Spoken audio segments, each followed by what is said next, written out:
साथियों नमस्कार। अभी हमने पढ़ा था डीसी सप्लाई पर आधारित, अब हम पढ़ेंगे एसी सप्लाई पर आधारित Wheatstone bridge.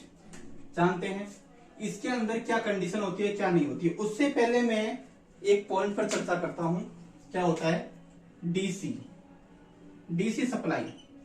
DC supply में क्या होता है, क्या मतलब डीसी सप्लाई के अंदर बाधा उत्पन्न कौन करता है? प्रतिरोध, रेजिस्टेंस, जिसको आर से प्रेजेंट करते हैं। इसका प्रतीक ये होता है, ठीक है। उसी प्रकार एसी सप्लाई के अंदर मतलब जिस प्रकार प्रतिरोध बाधा करता है, उसी प्रकार कौन करता है? इंपीडेंस। कौन करता है? इंपीडेंस। उसको जेड से रिप्रेजेंट करते हैं। किससे करते हैं? जेड से। ओके, इसका सिंबल यह है। अब ये बात मैं इसलिए बताने आया हूं जैसे कि आर और जेड में डिफरेंस क्या होता है क्या नहीं होता है। एसी थ्योरी अपन पढ़ेंगे, उस पर इंपीडेंस के बारे में अच्छे से अध्ययन करेंगे कि इंपीडेंस क्या होता है क्या नहीं होता है। अब हमारे टॉपिक पे आते हैं हम कि एसी सप्लाई पर आधारित वेस्ट स्टोन ब्रिज। तो Wheatstone bridge AC supply पर आधारित, वही चार रेजिस्टेंस किसके रूप में जुड़े रहते हैं? होते रेजिस्टेंस ही हैं, पर इसको रिप्रेजेंट इंपीडेंस मतलब जेड से करते हैं। वही ब्रिज आकृति में जुड़े रहते हैं। ओके, इसको Z1, इसको Z2, इसको Z3, इसको Z4 से रिप्रेजेंट करते हैं। इसको एसी सप्लाई, एसी आधारित है तो एसी सप्लाई से इसे कनेक्ट करते हैं मतलब। ओके, इसमें एक क्या लगा था वो होता है गैल्वेनोमीटर, वही डीसी के समान। ये परिवर्तनशील होता है, ये अज्ञात मान का होता है, इसको अपन को परिवर्तनशील होता है।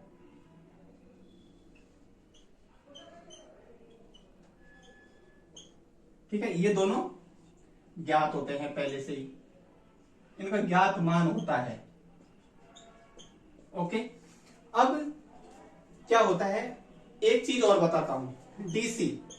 डीसी सप्लाई के अंदर क्या होता है, समय के साथ साथ मतलब धारा स्थिर रहती है, मतलब आई और वोल्टेज इनका मान इन फेज रहता है। मतलब इन फेज का मतलब एक साथ चलते हैं ये ऐसे, इनमें कोई एंगल नहीं होता है। और एसी सप्लाई में क्या होता है, ये समय के साथ परिवर्तनशील होती है। ठीक है, कभी 30 डिग्री, कभी 60 डिग्री, कभी 90 डिग्री, कभी 180 डिग्री, ऐसे होता है। तो एसी सप्लाई आई और वोल्टेज में थीटा कोण का डिफरेंट होता है। डीसी में ये स्थिर मान की होती है। ठीक है, ये कोई एंगल का निर्माण नहीं करती है। ये डायरेक्ट करंट, एक अल्टरनेटर करंट के अंदर ही साइन वेव का निर्माण होता है। तो अपन आगे बढ़ते हैं। इसी कारण इसके अंदर अपन क्या करते हैं, यहां पर एसी में क्या लेते हैं? थीटा कोण। इसको थीटा 1, इसको थीटा 2, इसको थीटा 3, इसको थीटा 4 से रिप्रेजेंट करते हैं। अब अपन दोबारा अपने पॉइंट पे आते हैं कि एसी प्रकार के वेस्ट स्टोन ब्रिज की क्या शर्त होती है। पहली शर्त क्या है, इनका मान मतलब रेजिस्टेंस का मान Z1। अब इसमें भी वही कंडीशन डीसी वाली होती है। कैसे कि इन दोनों पार्टीशनों में विभवांतर का मान 0 होगा। विभवांतर का मान 0 होगा तो IG गैल्वेनोमीटर अपने क्या दर्शाएगा? 0। तो ये ब्रिज कौन सी अवस्था में है? संतुलित अवस्था। कौन सी अवस्था? संतुलित अवस्था। संतुलित अवस्था में यह ब्रिज है अपना। तो संतुलित अवस्था में हम मध्यम मान का ज्ञात प्रतिरोध ज्ञात कर सकते हैं। तो इसमें इन दोनों भागों का रेजिस्टेंस 0 है तो विभवांतर का मान भी 0 होगा।